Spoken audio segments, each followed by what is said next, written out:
لیکن اللہ نے تو چاہا ہی نہیں، کراہت کی ہے، پسند ہی نہیں کیا انبیاسہم کہ وہ اٹھتے، وَصَبَّقُوہم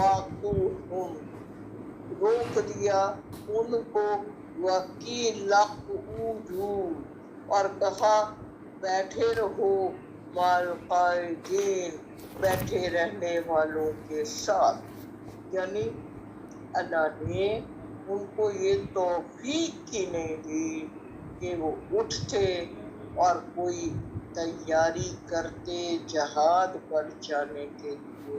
ہمارے علماء یہ بات ہمیں بتاتے ہیں کہ جب آپ سجدہ کرنے سے گریز کرنے لگے یا سجدہ کی اللہ توفیق چھین لے، تو جان لو کہ کہیں تمہارے اندر کوئی منافقت موجود ہے، جس کے باعث رب نے آپ سے سجدے کی توفیق ہی چھین لی ہے۔ تو یہ چیز یہاں بھی قرآن کی یہ آیت ثابت کر رہی ہے کہ اللہ نے ان کو توفیق ہی نہیں دی کہ وہ اللہ کی راہ میں جہاد کے لیے اپنا ساز و سامان اکٹھا کرتے، اس کی راہ میں نکلتے اور جہاد کے لیے تبوک کا سفر اختیار کرتے۔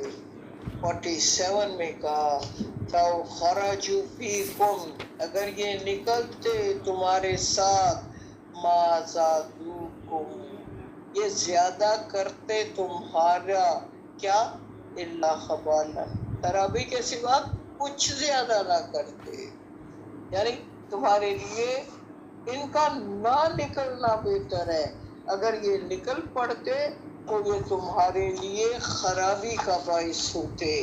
ولا اودعوا خلالکم یبغونکم الفتنہ گھوڑے دوڑاتے تمہارے درمیان فتنہ پیدا کرنے کے لیے، یعنی جاسوسیاں کرتے، ادھر سے ادھر بھاگ جاتے، ڈسپلن کی کرتے نافرمانی یا کوئی اسی طرح کا۔ فیکم اور ان میں ایسے بھی ہیں سماعون لہم جو کہ ان کو سنتے ہیں۔ یہاں ان سے مراد کیا ہے، یعنی کافروں کی باتیں، اور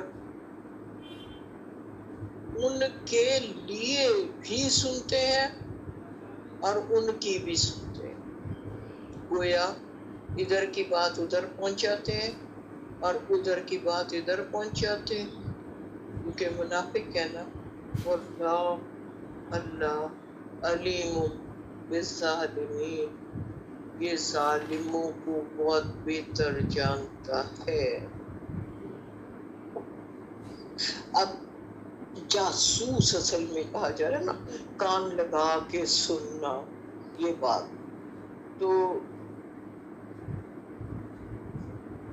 بہرحال اس کا ایک اور ترجمہ ڈاکٹر صاحب کر رہے ہیں، میں چاہتی ہوں میں وہ بھی تھوڑی وضاحت کر دوں کہ تمہارے درمیان ایسے نیک دل اور سادہ لوگ مسلمان بھی ہیں جو ان منافقوں کی باتیں بڑے غور سے سنتے ہیں، اور ایسے مسلمانوں کے ان منافقین کے ساتھ دوستانہ مراسم بھی ہیں، اور وہ ان کی باتوں کو بڑی توجہ سے سنتے ہیں۔ اگرچہ یہ منافق تمہارے ساتھ لشکر کے میں موجود ہوتے اور کوئی فتنہ اٹھاتے تو عین ممکن تھا کہ تمہارے وہ ساتھی اپنی سادہ لوہی کے باعث ان کے اٹھائے ہوئے فتنے کا شکار ہو جاتے۔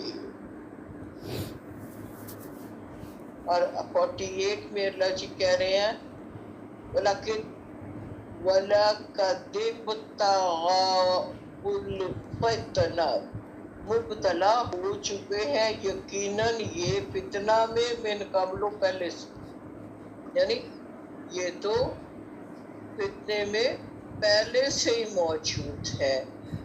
وَقَلَّبُوا لَكَ الْأُمُورُ، الٹ پھیر کر دیتے ہیں آپ کے امور، یعنی یہ اس کوشش میں ہوتے ہیں اے نبی صلی اللہ علیہ وآلہ وسلم کہ آپ کے سارے معاملات کو الٹ پلٹ کر دیں، اور ان کی امکانی حد تک کوشش یہی ہوتی ہے کہ معاملات کو خراب کر دیں، حتیٰ یہاں تک کہ جعل حق وظہر امر اللہ وہم کارہون، یہاں تک کہ حق آ گیا اور اللہ کا امر غالب ہو گیا، بٹ ان کو پسند نہیں آیا۔ کارہون یہ کراخت میں ہے، یہ ان کو اچھا نہیں لگ رہا کہ عرب میں مسلمان پھیل رہے ہیں اور اسلام پھیل رہا ہے۔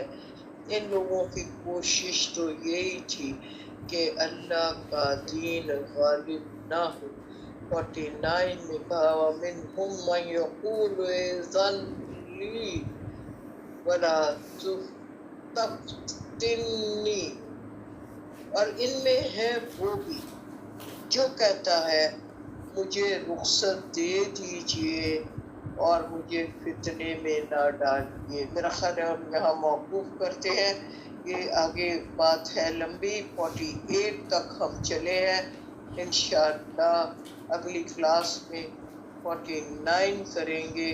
اللہ کا احسان جس نے یہاں تک ہمیں پہنچا دیا، اور اللہ سے دعا کہ وہ اس کو جاری و ساری رکھے جب تک میری سانس میں سانس ہے تب تک۔